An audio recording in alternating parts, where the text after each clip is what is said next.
the concept of natural talent is a lie. A complete lie, yeah. Mozart was not born a genius. You do not have some fixed genetic ceiling. And if you believe you're, bad at math or not musical, you are, from a scientific standpoint, just wrong. And this isn't some motivational speech. I'm not trying to hype you up. This is biological fact. And here's the really scary part. That belief in innate talent, it's actually a self-fulfilling prophecy that is probably stopping you from getting great at anything. You really came out swinging there. I'm saying that what we call talent is really just a fundamental misunderstanding of how the human brain actually works. And that's the core argument of peak. Secrets from the New Science of Expertise by Anders Ericsson and Robert Pool, right? Which is what we're decoding today on Nonfiction Insights. Exactly. Ericsson's the guy who spent, 30 years studying all the top performers?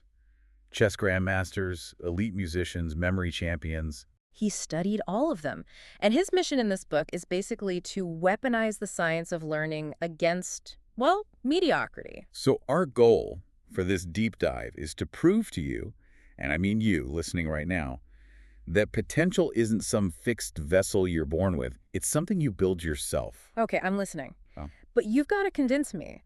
Because when I see a top athlete or hear a virtuoso pianist, my brain just screams gifted. It feels innate. And that's the first illusion we have to shatter. Ericsson argues that expertise isn't the result of some gift. It's the result of a very specific and often painful process. He calls it deliberate practice. Deliberate practice. I feel like I've heard that term before. Is this just another way of saying practice makes perfect? Because my piano teacher told me that when I was 7, and I'm still terrible. And that is the biggest misconception. The old saying is just. It's wrong. Practice does not make perfect. It doesn't. No. Practice makes permanent. Wait, explain that. What does that mean? If you practice something the wrong way for 10 years, or you just, mindlessly repeat the same thing over and over, you haven't become an expert. You've just permanently ingrained a bad habit. You've basically solidified your own mediocrity. Ouch. Okay. And Ericsson really brings the receipts on this. He talks about this famous study of violinists at the Berlin Academy of Music. These were the absolute best of the best. The top tier. Right. And they split them into 3 groups. Group 1, the best, the future soloists. Group 2 were just good. And group 3 were the ones who were probably going to become music teachers. No offense to the music teachers out there. None taken.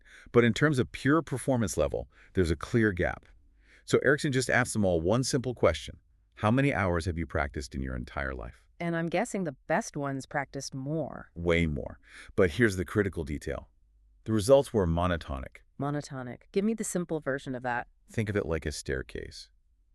Every single step up in hours they practiced led to a step up in their skill level. There were no exceptions. The best group, they averaged 7,400 hours by the time they were 18. The good group, 5,300. And the future teachers, 3,400. But come on, statistics can be messy. There had to be at least one kid in that top group who barely practiced but was just a natural, the musical version of Good Will Hunting. That's exactly what they looked for. They searched for the naturals, the kids who just breezed to the top. They found 0.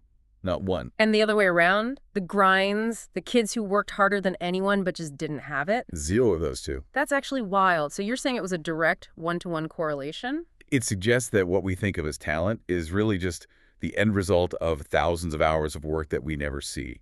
We're not discovering some ability we already have. We're hijacking our body's own adaptability to literally create ability that didn't exist before. Hijacking, that sounds kind of violent, like we're forcing our body to do something it doesn't want to. That is exactly what we're doing. And this gets us to the core reason most people never become experts. It's not a lack of grit or passion. The enemy of expertise is your own biology. My biology is the enemy. Think about the concept of homeostasis. High school biology, that's the body's desire to keep things stable, right? Like keeping your temperature steady. Right. Your body and your brain are fundamentally lazy. Yeah. They're designed for efficiency. They want to use the least amount of energy possible. So let's say you take up jogging. The first week is just awful. Oh, I know that feeling. Your lungs are on fire, your legs ache. Exactly. You're disturbing your body's homeostasis.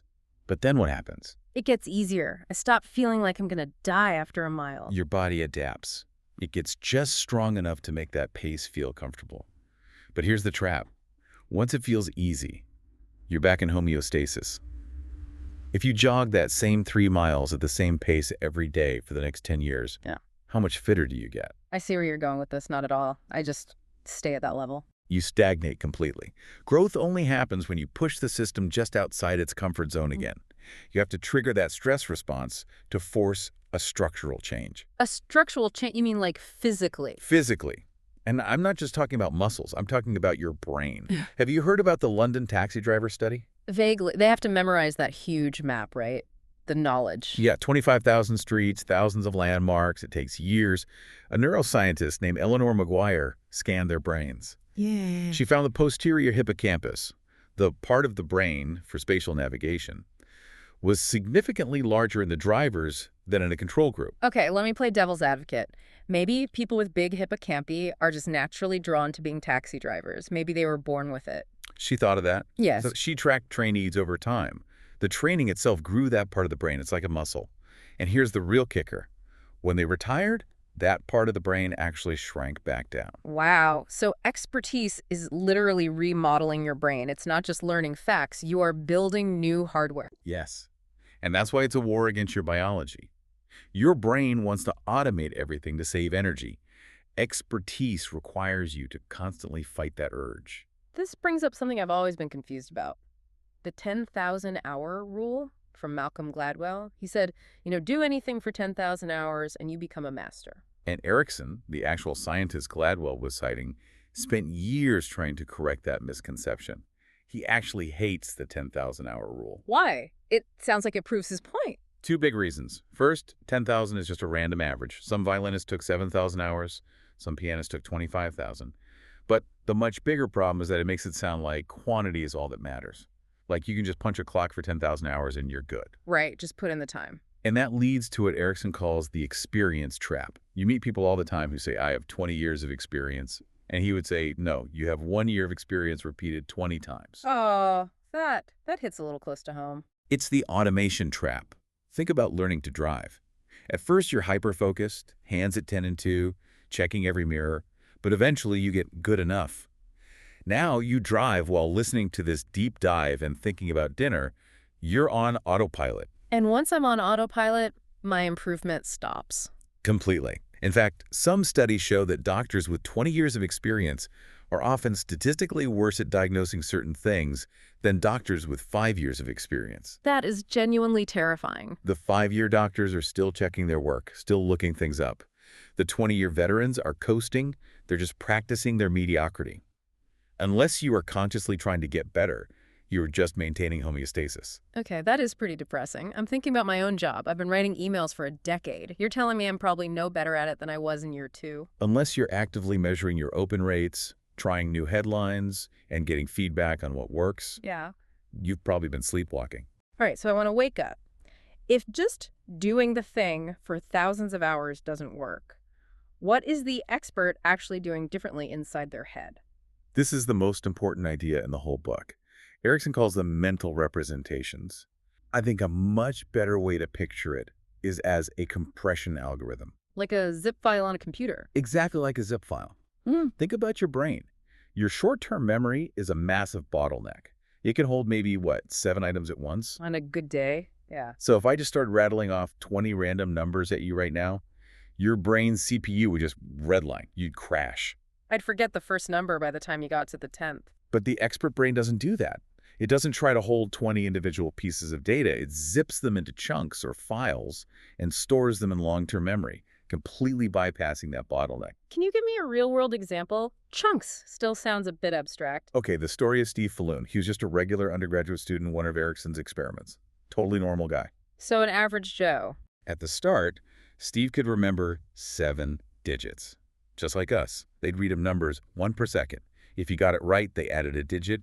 If he got it wrong, they dropped 1. They just pushed him to the edge of his ability for an hour a day. Sounds miserable. After 200 of these sessions, Steve Falloon could memorize 82 random digits in a row. 82? Wait, you just said the limit is 7. How do you go from 7 to 82? He didn't get a better memory. He built a code. See, Steve was a long-distance runner, so he started converting the random strings of numbers into running times. Running times, how? If he heard 9.7, His brain didn't hold three numbers. It immediately saw 9 minutes and 07 seconds, and he thought, oh, that's a pretty fast 2-mile time. Oh, I get it. So 907 isn't three separate pieces of data anymore. It's one piece. It's one file called fast 2-mile time. He compressed the data. He wasn't remembering noise. He was filing meaningful information. That's a mental representation. So when a chess grandmaster looks at a board, they're not seeing 32 individual pieces. No, they're seeing patterns. They see the Sicilian defense. They see lines of force. They see the story of the game. And you know how we can prove this. Oh. If you show a grandmaster a chessboard with all the pieces scattered randomly, in positions that could never happen in a real game, they fall apart. They can't remember the board any better than a total beginner. Because their compression algorithm can't find a file for that. It's just gibberish. Exactly. This proves it's not about raw IQ or having a photographic memory. It's about building a massive internal library of these mental zip files so you can process information at an incredible speed. Okay, I'm sold on the theory, but I'm not a chess player. I just want to get better at my job. How do I actually do this? Ericsson says there are 3 tiers of practice. Most of us live our whole lives in tier 1. Naive practice is just doing it. The result is total stagnation. My typing skills. Got it. Tier 2 is purposeful practice. This is where you can start making progress right now. It has 4 key parts: a specific goal, intense focus, immediate feedback, and getting out of your comfort zone. Okay, run that by me with a real example. Let's say writing. How do I apply that? Okay. Naive practice is just writing an email and hitting send. Purposeful practice would be, my specific goal is to rewrite this one paragraph and cut the word count by 30% without losing any meaning. Then you get focus, no phone, no distractions. And then, and this is the hard part, you need feedback. That's the problem. I don't have a writing coach sitting next to me. How do I get feedback? You have to build a feedback loop. Benjamin Franklin is the gold standard for this. He wanted to become a great writer, but he had no teacher. So what did he do? He took articles from a magazine he admired, The Spectator. He'd read one, then write down a short note, like a hint for each sentence. He'd put the article away for a few days, then take out his notes and try to reconstruct the entire article from scratch. He tried to rewrite it just from his little hint. Not from memory, from logic. And then, here's the feedback part, he would compare his version directly to the original article. Ah, so he could see the gap. They used this word, I used that one. Their argument flowed better here. Exactly. He was debugging his own brain. He was finding the bugs in his own mental software and fixing them. That's the loop. Focus, feedback, fix it. That sounds incredibly tedious. It is. That's why almost nobody does it. Real deliberate practice is not fun. If you're enjoying it, you're probably not pushing yourself hard enough. Ericsson says most people can only manage about 4 hours of it a day, max, before they're totally fried. So if I'm at my desk for 8 hours, I'm definitely not doing deliberate practice that whole time. Not even close. You're mostly just executing what you already know. Deliberate practice is that carved-out time where you are actively, painfully struggling to improve. Okay, I want to tackle the final boss of this whole conversation. We keep saying talent is a lie, but come on. There has to be some genetic component, right? Is there a ceiling? This brings us to what I call the manufacturing hypothesis. Can you actually manufacture a genius from scratch? Yeah, can you? Well, we have a real-world experiment that strongly suggests you can. The Polgar sisters. I've never heard of them. Laszlo Polgar was a Hungarian psychologist who came to the exact same conclusion we are. He believed genius was made, not born. So he decided to run a public experiment. He literally announced that he would find a wife, have children, and train them to be geniuses to prove his theory. That sounds incredibly weird. Wanted wife for the purpose of breeding genius children. It was hugely controversial. But he found a partner, Clara, who was on board. They chose chess, not because they loved chess. Laszlo was a mediocre player, but because chess is objective. You win or you lose. No subjective judging. And they had kids. 3 daughters, Susan, Sophia, and Judith. They homeschooled them, immersing them in chess from when they were toddlers. But they always framed it as play. They were building those mental representations from day one. What was the result? Did it work? Susan became a grandmaster and a world champion. Sophia became an international master. And the youngest, Judith. Judith became the greatest female chess player in history, period. She was a top 10 player in the world, male or female, and beat reigning world champions. 3 for 3. 3 for 3. Okay, the statistical odds of one family accidentally producing 3 world-class prodigies have to be basically 0. It wasn't a lucky genetic roll of the dice. It was a manufacturing process. The Polgar experiment is probably the strongest evidence we have that if you start early and apply these principles, you can build a brain that outperforms almost anyone. But what about something that feels more innate, like perfect pitch? I've always heard you either have it or you don't. That was a scientific belief for a century. Then a study came out in 2014. A researcher took 24 kids between 2 and 6 years old and trained them using a specific method to identify musical chords. And what happened? Every single one of them developed perfect pitch. Get out of here, 100%. 100%. It turns out perfect pitch isn't a gift. It's a skill that's learned, but there seems to be a critical window in brain development. If you miss that window, it's much, much harder. But the potential was in all of them. That is actually one of the most empowering things I've heard in a long time. It means we're leaving so much potential on the table just because we tell ourselves, I don't have the gene for that. We use the idea of talent as an excuse to let ourselves off the hook. It's so much easier to say, I'm not a math person, than it is to say, I haven't done the painful, deliberate work to build the mental structures for math in my brain. Okay, let's try to bring this all home. I want to see if I've really got this. Let's do a quick Feynman test. Go for it. Imagine I'm talking to a teenager who just bombed a math test, and he says, I'm just dumb at math. I'll never get it. Based on this deep dive, what do I tell him? Don't just give him a pep talk. Give him the mechanics of it. Right. I'd say, listen, your brain is like a muscle. That feeling of being stupid right now, that's not a sign of failure. That feeling of struggle is your brain trying to grow. It's supposed to hurt a little. Good. What about how he studies? I'd tell him that just redoing the homework problems is a waste of time. That's naive practice. He needs to find the exact step in the problem where he gets confused, the bug in his code. He has to focus only on that, fix it, and get feedback that it's fixed. And he needs to do that over and over until he isn't just memorizing a formula, he can see the solution. He's built the zip file for it. And the punchline. The punchline is, you're not bad at math, you just haven't built the software for it yet. You pass. That's the core of it. Potential is an expandable vessel. It's not a cup you're born with. It's a balloon that you have to blow up yourself. And the air you use is deliberate practice. I want to leave you with one last thought from Peak that has been haunting me.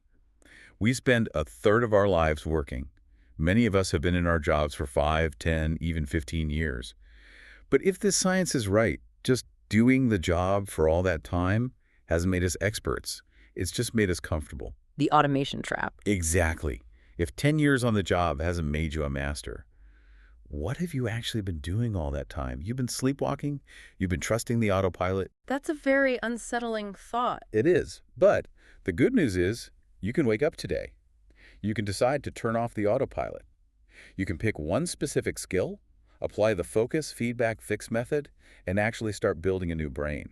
It's never too late to start the manufacturing process. But you have to be willing to feel uncomfortable. Always. If you want to stop skimming the surface and start building real mental representations, subscribe to the channel. We're going to keep breaking down the books that change how you see the world. There's always more to learn. This has been Nonfiction Insights. We'll see you in the next deep dive.